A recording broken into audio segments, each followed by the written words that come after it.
especially special that she's so local to us here in Monmouth County. So please welcome Ruth Millman.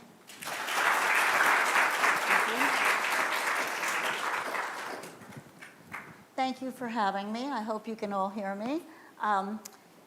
This is not a lesson in the Holocaust. This is my childhood, how I grew up as a child, how Hitler actually took away my entire childhood. I came here when I was almost 12 in 1949. Just so you don't have to do the math, I'm 87 years old. I was born in Warsaw, Poland, which is the capital, overlooking the park, to a very wealthy family. My father owned many textile mills. We had summer homes, winter homes. I lived in an apartment building similar to what you see around Central Park in New York. My aunts, my uncles, my grandparents all lived around that same area. We had wonderful holiday dinners, Passover dinners, a wonderful family. And 80 people in the family were murdered. They weren't killed, so I want you to know the difference.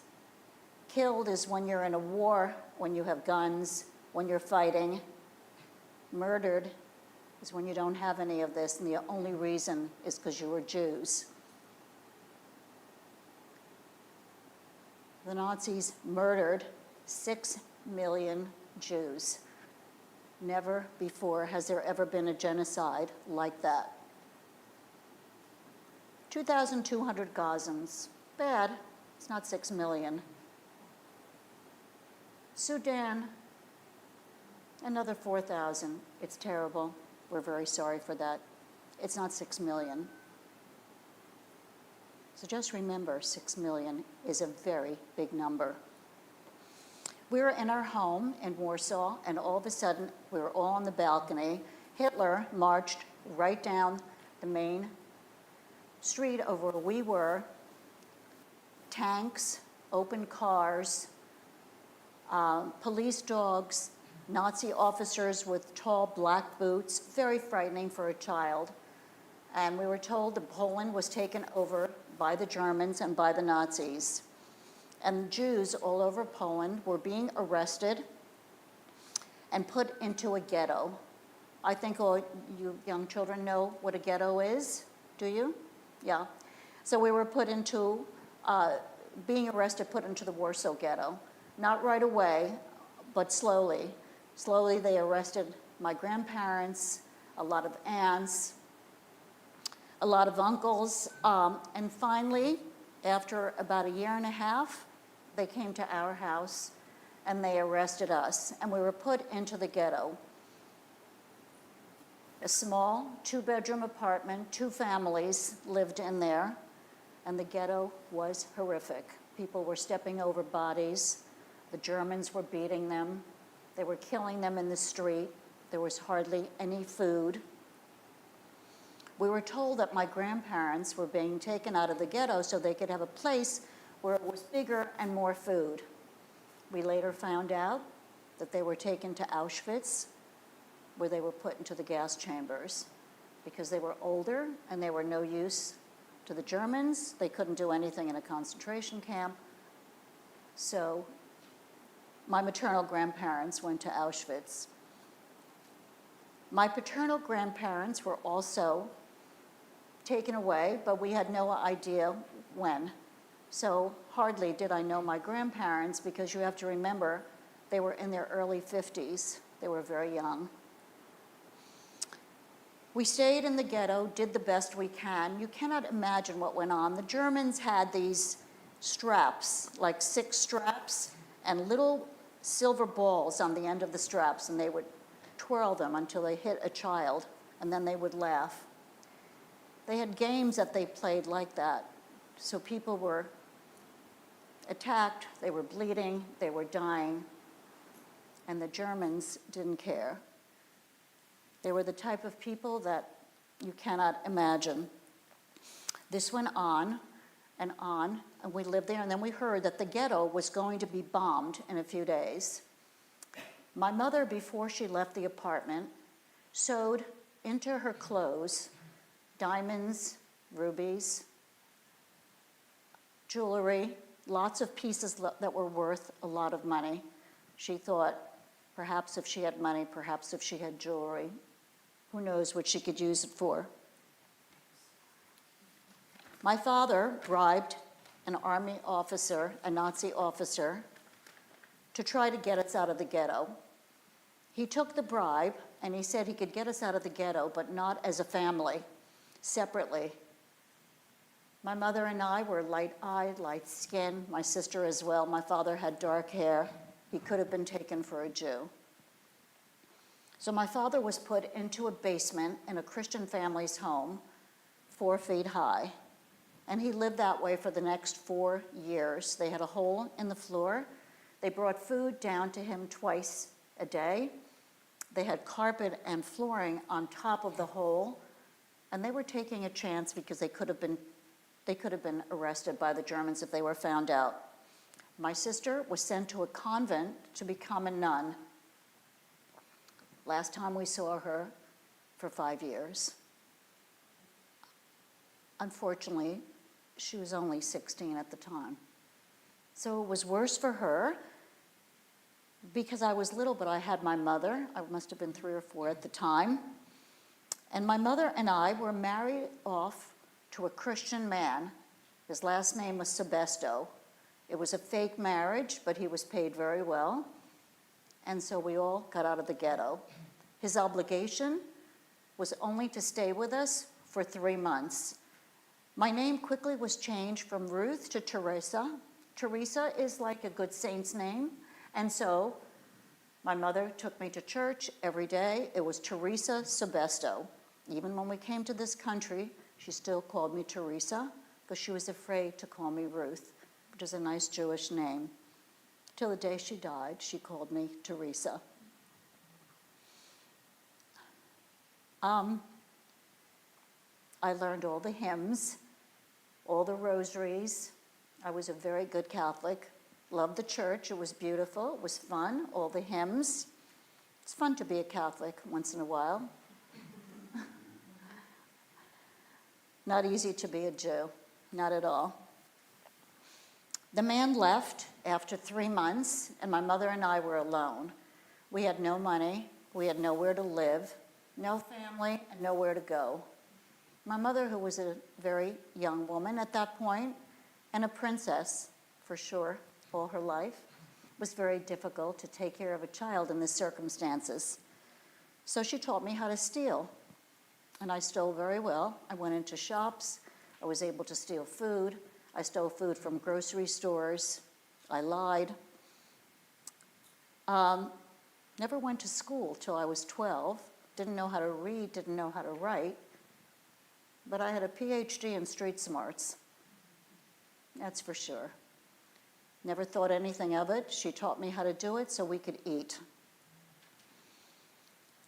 After about 3 to 4 months of this, we slept in train stations and bus stations, just like you see the homeless of today. And then we were caught.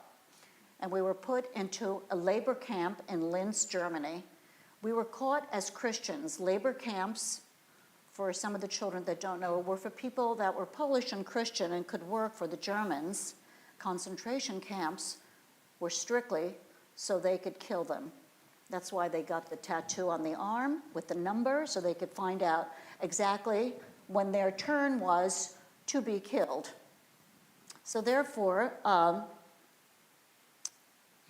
labor camps were like easy compared to concentration camps. My mother worked 15 hours a day, making ammunition for the Germans. I roamed around the camp with the other little children. We had bread and water for breakfast. We had soup for lunch and bread and water for dinner. So it was a horrible existence, but at least we were able to live, and they were not out to kill us as long as we worked hard. I became very ill in the camp, so my mother went to the Nazi officers and she asked if she could have some medicine and maybe some extra food so I could get better. And the Germans said, "We don't care if another Polish child dies. You cannot have extra food or medicine. So that was the end of that. At that point, the Americans, the English and the French, had come into the war, and the camp was bombarded almost every night. And the Germans were busy putting out the fires, and there were fires almost every night because the Allies were now in the war, and the bombardments were terrible. So my mother and 5 other women stole shears from the kitchen. They cut a hole in the fence of the labor camp while the Germans were busy putting out the fire in the camp. And we ran out of the camp. My mother wrapped me in a blanket, and we just ran. We had no idea where we were going. Again, no family, no place to live, and no place to go. We got on a train. We met a priest. Again, I was a good Catholic child. He gave me food and medicine, and we went on this train for almost 6 days. We had no idea where the train was going, but it made no difference because we had nowhere to go. Finally, the train stopped at a place called Riccione in Italy, which is 1 hour outside of Florence. Now, if you remember, Mussolini was its president. So Italy was also run by the Nazis. So we had to be very careful. My mother spoke 5 languages fluently, and she met partisans. Partisans were people that lived in the mountains, blew up bridges, blew up anything they could. German officers, the Nazis, Mussolini's army as well, they were there to make trouble. There were about 40 of them. They lived in the mountains of Riccione. And my mother said fluently in Russian that her husband was in the army and that she was alone here and ran away. They took us right in, and it was the first time that we felt taken care of. They had guns. They made beds for us out of twigs. We picked berries and spinach, which is all that we ate. We had no place to get food. Some of the Italians brought food to us. We were afraid to go out. But at least these men took care of us. There were women, there were children. They played the guitar at night. We felt very safe being one of the partisans. After being there, probably a year or 2, it's hard for me to remember times and dates because I was so little. By this time, I was probably 8. And all of a sudden, this was one of the most wonderful times of my life. We heard tanks and cars and open jeeps, and it was American soldiers saying, "The war is over, you're free to go." We won, the Allies won. They were throwing Hershey bars out of the cars and the trucks. They were throwing cans of peaches and nylon stockings. And they were saying, "You're free to go back to your families. We have won the war." You can't imagine how excited, how happy everyone was. But of course, now what? My mother knew that the only way she could find any family, if family was alive, is we had to make our way back to Poland. So we literally hitchhiked to Poland. We went by car, by bus, by train. Again, no money. We had to get on the train, avoid the conductors. But we were very apt at this. We knew how to do it now. So we were so thrilled that we were going back to Poland. By that time, the American President Truman had set up Red Cross stations all over Europe. We finally got to Warsaw. We went to a Red Cross station. They looked at the list of all the people that were looking for people. On that list, my mother's 7 brothers and sisters were all murdered. She was a wreck after that, you can understand. She had 7 wonderful brothers and sisters. They were on the list.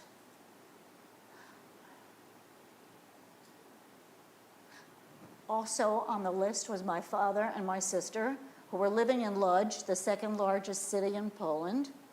They were alive, they found each other, and they were looking for us. You can imagine what a wonderful reunion it was. The Red Cross took us. My father and my sister were alive. We hadn't seen them in 5 years. I would have never recognized him. My father, who was a very young man, turned white. His hair, he had a very rough time. My sister was in a convent that was taken over, and she was put into a labor camp. She was given medicine to stop her menstrual period. So she was sick for many years. We don't know what else happened to her. She was 16 and 17 in the labor camp. So my sister was never well. She had a lot of physical problems, and she had a lot of mental problems, as did my mother. I was very young, and I guess I was very strong. And I didn't want him to win because I won. I had 3 children, I have 6 grandchildren, so I won. He did not win. But not everybody from this war was strong. My mother was never herself. My father made a living. He was very strong like I was. And I was young, and that's what helped me a lot. So now my father went out and bought eggs and sour cream and bread and things I hadn't seen in years, and I ate it all up and got very sick because I hadn't seen that kind of food other than spinach and berries and anything we could steal from the grocery stores. My father said, whatever he's doing, he's getting out of Poland, one of the most anti-Semitic countries you could have and still have. And so therefore, he applied to come to a displaced persons camp, which Truman had set up all over Europe. A displaced persons camp, for you young people that may not know what they are, they took you in. I went to the dentist, I went to the doctor. They tried to give us psychological help. I had never been to a dentist or a doctor. I had been malnutritioned. I didn't know how to eat. I didn't know how to write my name or read. There were no schools in the displaced persons camp, but we felt safe. We couldn't get out of Poland. We couldn't leave because the Iron Curtain had fallen. So my father hired an ambulance. He put us at the bottom of the floor of the ambulance, covered by blankets. And we went from Poland to East Germany, which was run by the Russians, to West Germany, which was run by the Americans. And there, we were put in a displaced persons camp in Germany, in Bad Nauheim. We stayed there for a number of years until we knew that we wanted to come to the United States. We had a choice to come to Israel, United States, or any of the Latin countries. My father had a friend on a place called Broadway in New York. We never heard of Broadway. We hardly heard of New York. And there, the man wrote to us and told us he would help us find an apartment, which he did across the street from Grant's Tomb in Manhattan, which I pass by all the time. And there, we went on a ship called the Ernie Pyle. It was a big army ship. And for 2 weeks, we stayed on the ship, and we got to New York. The man met us. We went to a place where Hayas gave us free clothes. They furnished our apartment for us in Grant's Tomb. The man found my father a job in a textile mill.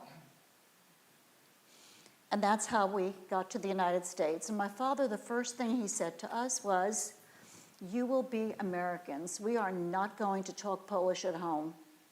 We are going to eat American food. We are grateful to be in this country. We are not going to have only Polish friends." we are going to be Americans. And to this day, I remember that, and I am grateful every day for this country taking us in. He said he would never take money from the United States. He would never take anything. He only wanted to give back. So that's the kind of refugees that we were when we came to this country. My father did very well. He became a partner in a textile mill in Asbury Park, New Jersey. That's how we came to this area. He opened up 3 more textile mills, and he opened a business in Venezuela as well. I had to go to school. First time ever. By this time, I was between 11 and 12. I spoke no English. I didn't know how to write my name. Didn't know any letters. I had to sit there, so embarrassed. So hard for me to learn English. And it took me 2 years, and I caught up to my grade. Unfortunately, the math never worked, but the rest of it did. The rest of it did. I practiced in the mirror to lose my accent because I hated my accent. I wanted to be American. I wanted to be a teenager just like everybody else. The rest of my family all had accents, but I was not going to. It was very difficult in school for me, as you can understand. Very difficult because it's difficult to be different. My family was different. My parents were different, but I was aiming to be an American. So to tell you about some of the things that I felt when I came here, my mother and father told me that I was Jewish, and I didn't want to be Jewish. I was so upset to be Jewish after what I saw in the camps in all the countries, how the Jews were treated. I was very happy to be a Catholic, and I was very happy that my name was Teresa. And I must tell you, I became a very good Jew. I went to Hebrew school. I'm very involved in Zionism and Israel. American Jews still don't know how important Israel is to them. They think they're Americans first, but they're not. They're Jews first. In everybody's view, no matter what you think, no matter how long you've lived here, no matter if it's 3rd generation. In Germany, Einstein, Chagall, they were all wonderful French, German. They didn't see them as that. They saw them as Jews only. They wanted to kill them until someone got them out. So American Jews have to be supportive of Israel. They can't be in a group of people where people are talking against Netanyahu and us Americans are telling him how to run the country. Do we tell Portugal how to run their country? Do we tell Spain how to run their country or France? No. We can't tell Netanyahu how to run the country. We have to be supportive of anything Israel does with any president. We have to stand up for the Israelis, we have to stand up for the Jews, and we have to support them. It's been a horrible year since Hamas attacked Israel. You can't imagine how many people I meet that are Jewish that are so sad for the innocent Gazans. They're not innocent. Do you think that the system of tunnels under Israel, who were the same size as the subway in New York, they didn't see those tunnels going up? They saw those tunnels going up. There is nothing innocent about them. They chose Hamas to be their leaders, and that's who their leaders are. And they have to deal with them. It isn't Israel's fault that you fight a war and you kill some civilians. Does anybody here in this room know any war that was ever fought in Vietnam, in Korea, the United States, the Second World War, where you don't kill civilians? Never. Never. You can't have a war and not kill civilians. So are the Gazans the first civilians that are killed? Never. So I urge you all to be for Israel, to support Israel,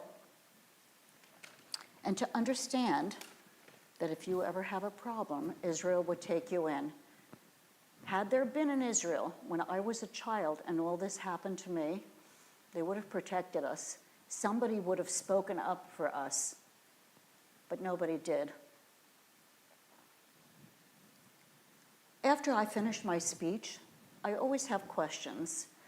I spoke to 450 kids about a month ago in Caldwell, New Jersey, and one of the boys got up and they said, Mrs. Millman, I want to ask you a question. Where was God during the Holocaust? And I said, I didn't know he was going to ask this question. I had to answer on my feet. I said, we've never seen God. We don't know if there is a God. I hope there is. Maybe there is, but we don't know. But where was man? Where was man during the Holocaust? There were all the Jews in the United States that knew what was going on. In France, in England, everywhere, all over the world. Everyone knew about the concentration camps, about the gas chambers, about the ovens, and nobody did anything about it. So I urge you, as young people, that if you ever hear of something so horrific going on, that you stand up and you do something. That is the most important thing. So I thank you for listening to me, and I thank you for your attention. And if you have questions, I'd be happy to take them. Thank you.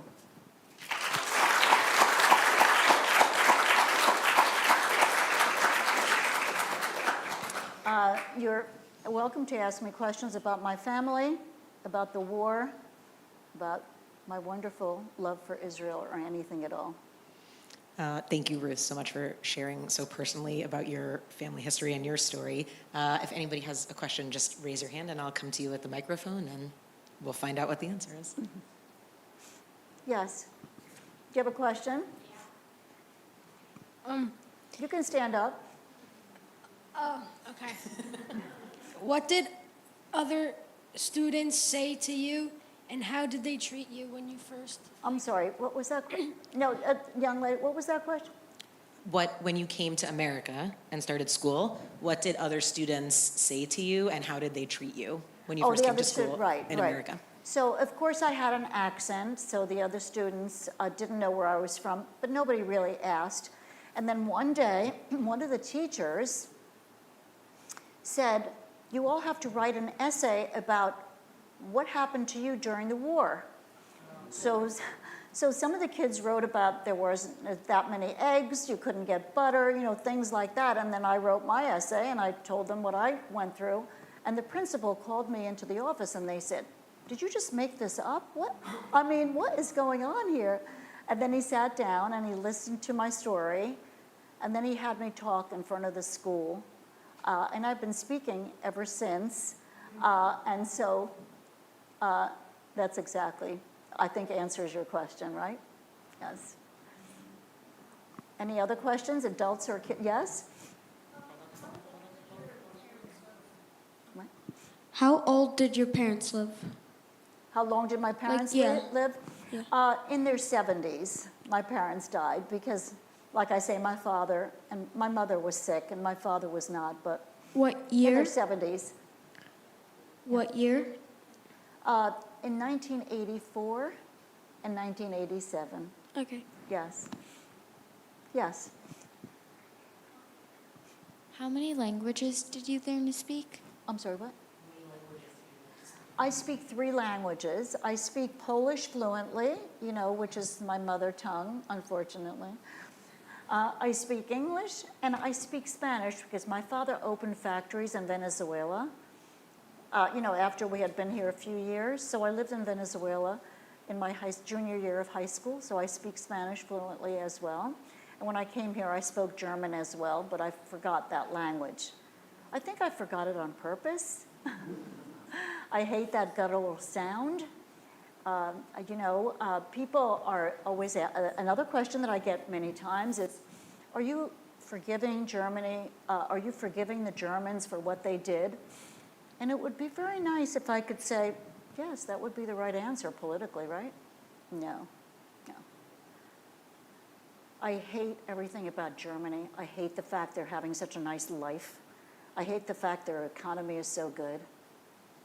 I hate their language, and I hate what they did. To my family,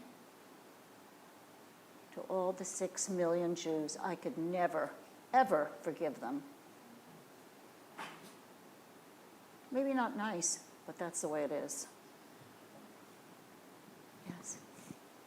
Did your sister ever speak out to other to schools? Did my sister? Did you? Did she ever No. talk to people? Did my sister speak at schools like this? As I told you, my sister was not well. You can imagine at 16 the things that happened to her in a labor camp. She was not stable enough to speak. She also missed her entire education. She never went to high school, never went to college, forget that. She was not well enough to do this. A lot of Holocaust survivors are not well enough to do this because they can't talk about it. I feel that I have to talk about it. The reason I have to talk about it is I'm happy that you know about it from my speeches, but in honor of all the people that were murdered, I have to keep their story alive. I have to honor them, and when I speak, that's what I'm doing. I'm honoring them. And they don't have a chance to honor themselves, all the lives that were lost. So therefore, I speak. My children, one of my grandsons is 19. He's a student at NYU right now, but when he finishes, he's going to speak for second generation. My daughter, who is an attorney in New York, is also going to speak for second generation. They've heard my speeches many times. And as soon as I can't do it anymore, then they will take over. And we'll see who else in my family can do that. Yes? You spoke about how difficult it was to be Jewish when you came to the United States. Oh, You spoke about that it was difficult to be Jewish. So I was wondering if you could tell us a In little. the United States? Once you came to the United States. Well, it wasn't once I came to the United States. That was fine. I just didn't want to be Jewish, but I was forced into it. And then once I learned about the wonderful culture and my background, that was fine. It wasn't difficult. I ran into a little bit of anti-Semitism, but at that time, not so much. But I must tell you what I did run into. The American Jews, as well as the American non-Jews, were not interested in the Holocaust. They knew what happened, it was bad, well, they weren't that interested. All of a sudden, about 15 years ago, 20 years ago, became very interested. Holocaust Museum here, Holocaust Museum there, movies here, Steven Spielberg, all of that came to life and they were like horrified. But it took them many years to even digest this. And the German Jews who came here in the 30s and 40s were embarrassed about us. Not the right clothing, not the right accent, not the right background, not from the Bloomingdales or the Altmans or the families of the German Jews that came here in the 40s and made it very big.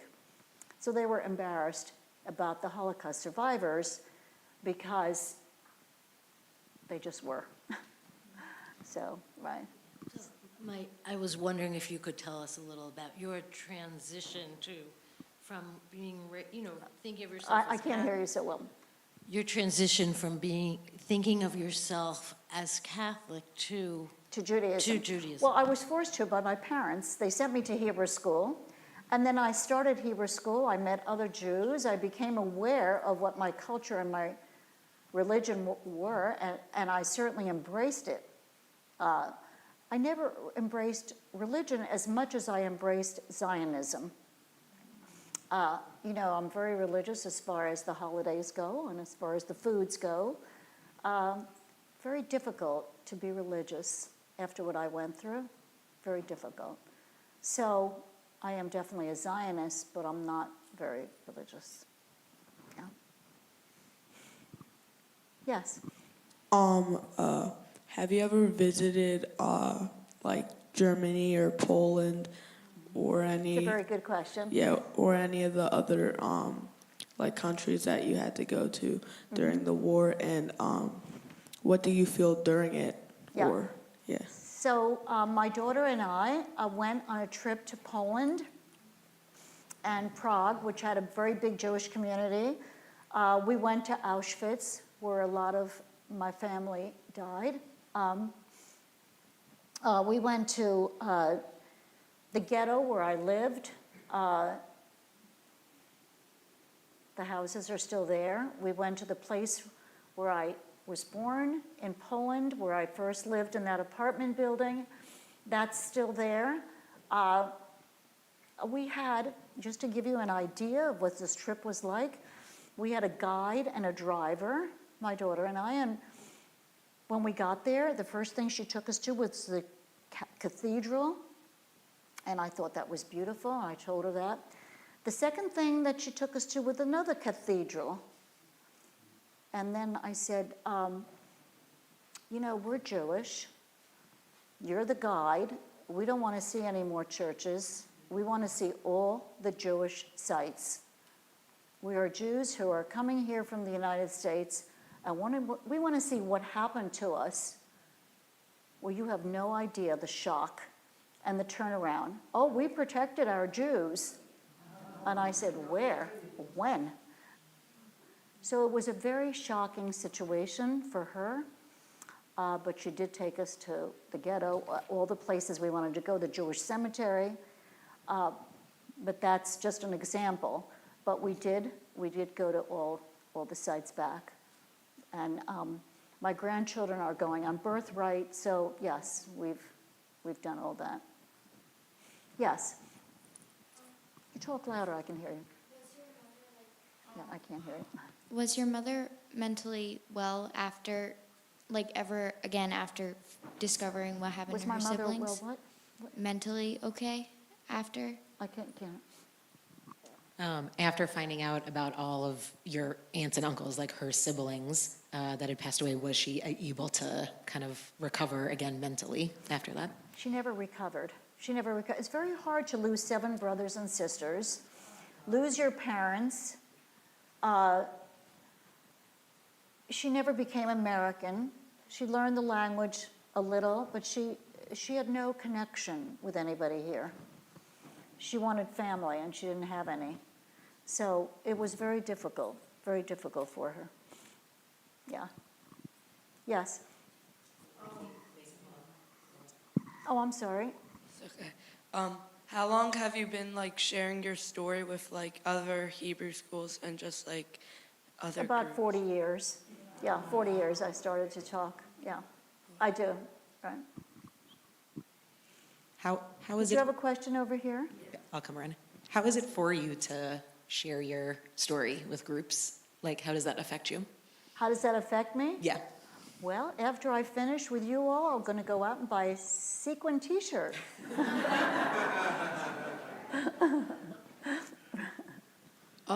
When you were living in the concentration camps, was there like No, I wasn't in a concentration camp. I was Catholic, remember? So I was in a the labor camp. camps? Did you like find any like signs of hope or anything? There wasn't time for that.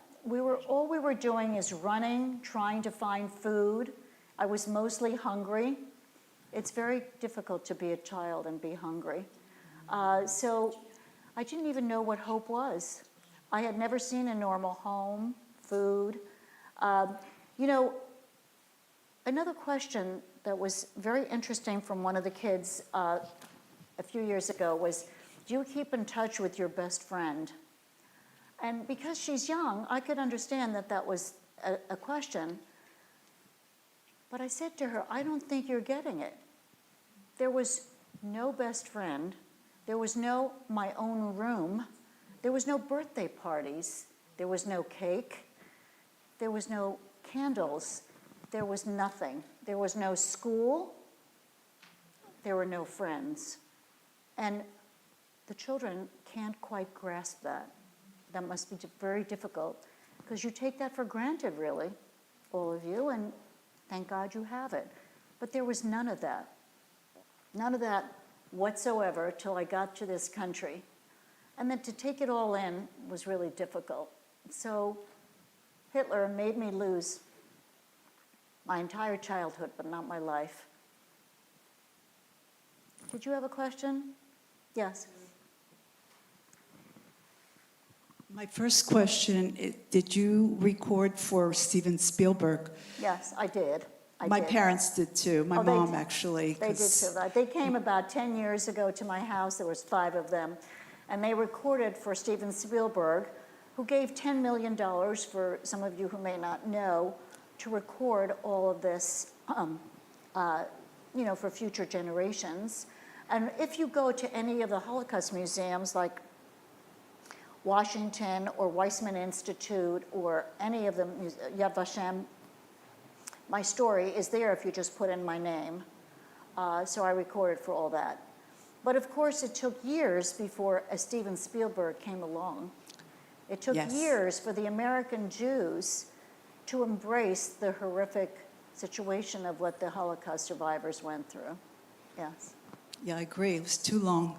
Too long. My parents were Holocaust survivors, so Yes. I'm second generation. Second generation. And I've been part of a group of second and third generation. I'm still part of that. Good. I hope you start speaking now. I have spoken. I'd like to do more. Yes. You mentioned something about the German Jews came here and they were making fun of you. Yeah, I don't in other understand words, that. Okay, they weren't making fun of us as far as to our face, but they were embarrassed. We all had accents. We weren't dressed as well as they were. They were all very wealthy. The German Jews came in the time, of the Fortune 400 families, the Altmans, the Bergdorfs, the Bloomingdales. They made a lot of money. We were poor refugees. They didn't know my father was a very successful man in Poland. We were like poor refugees, and we were trying to get along. So When it did was they a bit- come? Before the war? They came before the Oh, war? yes, they came in the 30s. Because or after 40s. the German Jews were in the, Oh, no, in no, concentration camp. Way before the war. Okay. And That's why it the wasn't clear. Fortune 500. There were all the top businessmen in this country. A lot of them were German Jews. Yeah. I want to share something. My mom wrote a poetry concentration camp, and that's one of the ways she survived. And you had to find a way to survive because of the poetry, and then she would put on performances with the other women, and she got more food, and that's how it helped her to survive and mentally to go through that. So I've read her poems, and I've shared her story and my father's. Everyone who is a survivor, has a story. It was so hard to survive. That's why so many people did not. That's right. Very, very difficult to survive. Yes. Thank you so much for sharing your story. You're welcome. I have a question. As an adult, as an American, have you ever crossed paths with anybody from your youth during that experience? Cross paths with who? With anybody that you had crossed paths with? So, In Germany or in Poland? yes. Have Never. you? No? Never. And I know several Holocaust survivors because I'm on a speakers bureau at a college, and they're all survivors, and I meet other survivors. I don't, because some are from Hungary, some are from, all countries all over the world.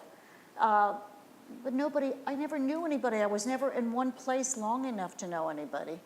I know it's hard for you to understand. There was never an apartment, a home. I've never was anywhere more than like a little bit. Do you know what I mean? So I had no opportunity to make a connection with anybody. And so I didn't, no. Do you have a question?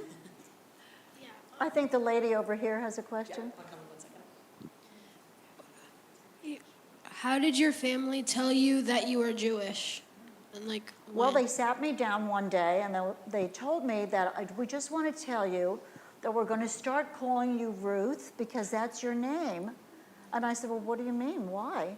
And that you're really not a Catholic and you don't have to keep the rosary beads and you don't have to go to church anymore. And I love church. I thought it was so pretty. I mean, very pretty, you know. And you're Jewish. I go, Jewish? The kind of Jewish that I saw? And that's how they told me.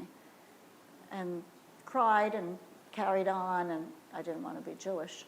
This went on for a few weeks till finally my father, you know, put his foot down, and yeah, that's how.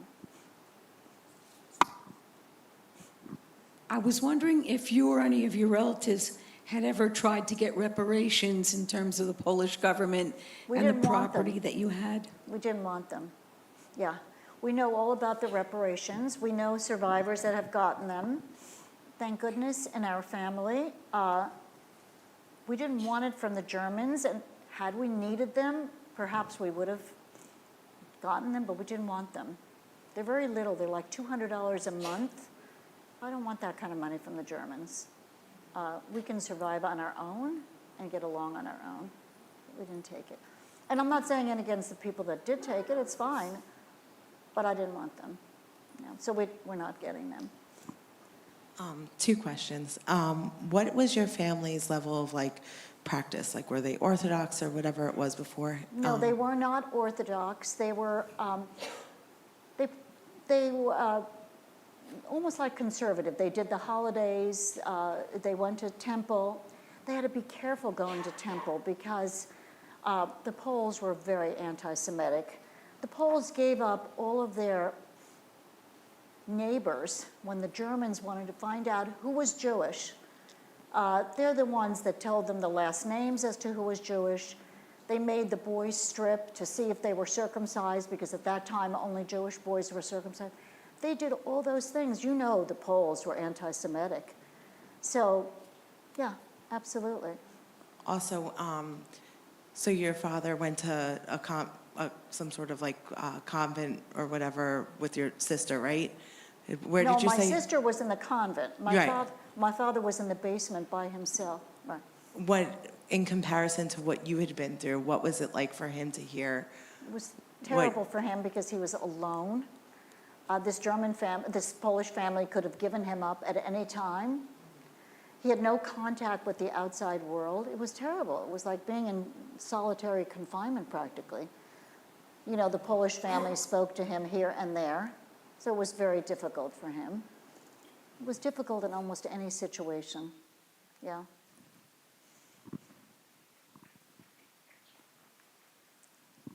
I know you were young at the time, but was there anything specifically that like gave you hope? Sorry, you have to just repeat that question. Oh. No, the young, if you could repeat it, because I can hear it better when they. She said she knows you were young at the time, but what were the things that gave you hope to get through the period? Hope? So this is the second question on hope, right? Well, I hate to say this, but I really didn't have any hope. I didn't. You know why? There wasn't time to have hope. We were either scrambling to get to someplace, we were either being arrested, we were stealing food, we were in a horrible camp. There was no time to like relax, have hope, think about it. Never had any hope. Just all went very fast. How long did it take you to connect, like for you and your family to connect with other people who like survived the Holocaust? Oh, you want to repeat that? Mm-hmm. How long did it take for you and your family to connect with other people who had survived the Holocaust? To meet other people that survived the Holocaust? Well, we met a lot of people that survived the Holocaust. Every temple we joined had Holocaust survivors in it. We met people all along that were refugees from different countries, Poland as well. But my parents didn't want to have friends that were just Holocaust survivors. I certainly didn't at all. I wanted to be so American. You can understand as a teenager how you want to be like the rest of your friends. You don't want to stand out as the Holocaust survivor girlfriend. Do you know what I mean? So most of our friends were not Holocaust survivors. They were Americans. Yes. When do, like, if you remember, when did you, like, make your first friend? What was that? If you repeat the question, I can hear it better. I don't know why. That's Go okay. ahead. When do you remember making your first friend? When what? When do you remember making your first friend? In school, I met my first friend when my father went to Asbury Park to open his factory. I met friends there who are still my friends to this day. I have friends that are from 8th grade and high school that I keep in touch with all the time. We're like 5 of us, and we see each other all the time. Yes. How old were your kids when you shared your story with them, and how did they react? How old was I when what? How old were your kids when you shared your story with them? Oh, how old were the kids when I shared the story? Well, I slowly shared it at the dinner table. When they were about 9, 8, I didn't exactly talk about the camps and things like that. But as they got older, I did. I didn't want to make it the main event of our life. I didn't want to make it at every dinner table. It was a little at a time. And then I started speaking, and some of them went to the actual speeches. So I did tell them, but I did wait till they were 8 or 9 before I told them, because it was so horrific. And there's a lot that I left out of here, because I don't want to make this a horrific speech for you. There's a lot that I saw that there's no reason to tell you. I told you the main things that you need to know. But there were a lot of other things that were terrible that the Germans did. And I didn't tell my children either. They can find out when they read more about the war. And there's many books that you could read about the war if you're interested. As you mentioned, like, you stole food. How did you do it, like, without getting caught? How what? He said you mentioned that you had to steal food. That I had what? That you had to steal food at various points to survive. Oh, yes. So he said, how did you do that without getting caught? How did I do it without getting caught? Very, very well. That's how I did it. You know, in the evening when they were closing, when they were looking the other way, hunger is a very difficult thing. When you're very hungry, you learn how to do it. You do. You learn how to lie. You learn how to steal, because you're doing it to stay alive. Is it nice? No, but you don't even know that. So, yes. Well, okay. We'll get 2 more and then No we'll problem. wrap up. Mhm. Did your father bribe the Nazis with, like, valuable things, or was it, like, what was Very it? valuable things. As I told you, my mother had beautiful jewelry. We were a very well-to-do family. She had bracelets with diamonds in it. So when these Germans got this, they got thousands and thousands of dollars when they sold this jewelry. We were lucky to find a Nazi that would even take the bribe. He could have taken the jewelry and not taken the bribe, so. But my father was a big chance taker. He took the chance, and we got out of the ghetto, just like he took the chance when we were in the ambulance. If he hadn't taken those chances, we would have never made it out. Yes?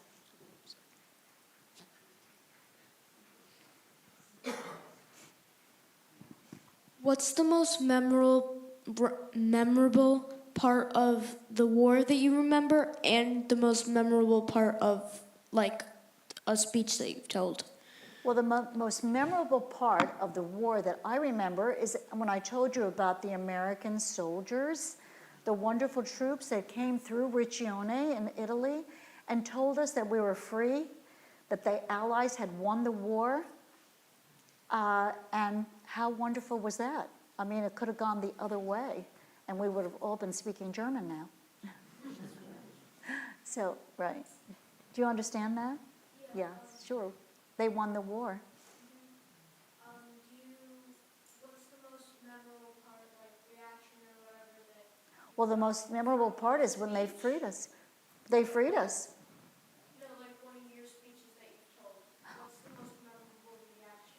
one of the most memorable reactions is questions that I get from young people like you. And one of them is the one I told you about, like, where was God during the Holocaust? That was one of my most memorable. I also get notes from the children sometimes. And one of the most memorable notes that I got is this little girl. It said, "Dear Mrs. Millman, we're so happy that you came to my school, and it was so wonderful, and I loved your speech, and I loved everything you said, but I'm so happy I'm a Christian." That was truly the note. I mean, it was like amazing. Andrew, you probably read the note. It was like amazing. I mean, she was just being honest, you know. Firstly, I just want to say I loved your speech, and you speak beautifully. You have a way with words. And I have a few questions that are connected. Obviously, it was very emotional when you reunited with your family after all of that time. I was just wondering, how long did it take for you guys to share your stories with one another, since you had such different experiences within just the four of you? You know, my husband is American, so, you know, we shared the story with our children first. I always shared it with friends, but I didn't share it in a way like I'm sharing it with you. They had to come to a speech to actually hear all the details, because I wasn't going to make my life the Holocaust and talk about it all the time. Do you know what I mean? So I slowly shared it with people, and some people couldn't believe it, and they couldn't, you know, it was, like I say, I do a lot of speaking. I don't want my children to feel like this is their life, and I overwhelm them with this as well. My grandchildren are all very aware, very interested, but it's not their whole life either. And within your, I think she was asking, like within your immediate family, like your father, your mother, you and your sister, how long did it take all of you to share your stories with each other? We never shared. Never shared. It was the most painful thing to share it. I never asked my sister the things that I could never talk to my mother about it, because it would be a tragedy happening right in front of my eyes. She would cry, we never talked about it. We only talked about good things that could happen. Yeah. You talked about how like you joined, like you've met other Holocaust survivors. Have you ever met any that have PTSD? What was that? She was asking about like the trauma that you've seen from other Holocaust survivors. The trauma that I see? Yeah. Yeah. Well, of course, a lot of them had a lot of trauma. A lot of them have terrible memories that they can't fight them off. Do you know what I mean? A lot of them need help fighting those demons off.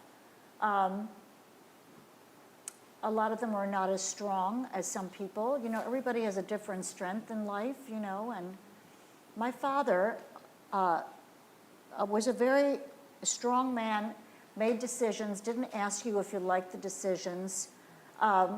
It wasn't like fathers of today. When we moved to Venezuela, he walked in the house on Monday and he said, "Wednesday, we're moving to Venezuela."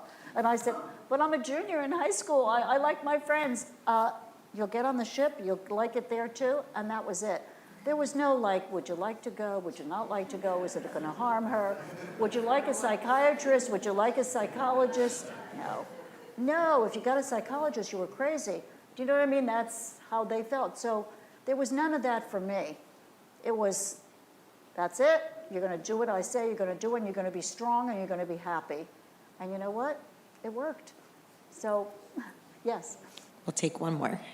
How did you manage to stay in touch with your friends after you went on the ship?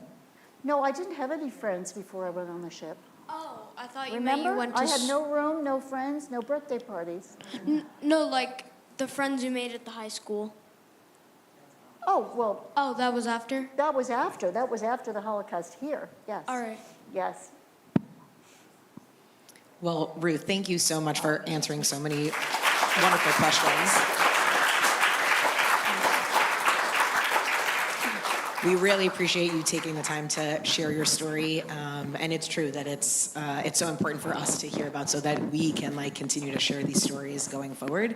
And it's always important for us on Yom Hashoah, which is tonight into tomorrow, to really take a moment of memory and remembrance as well.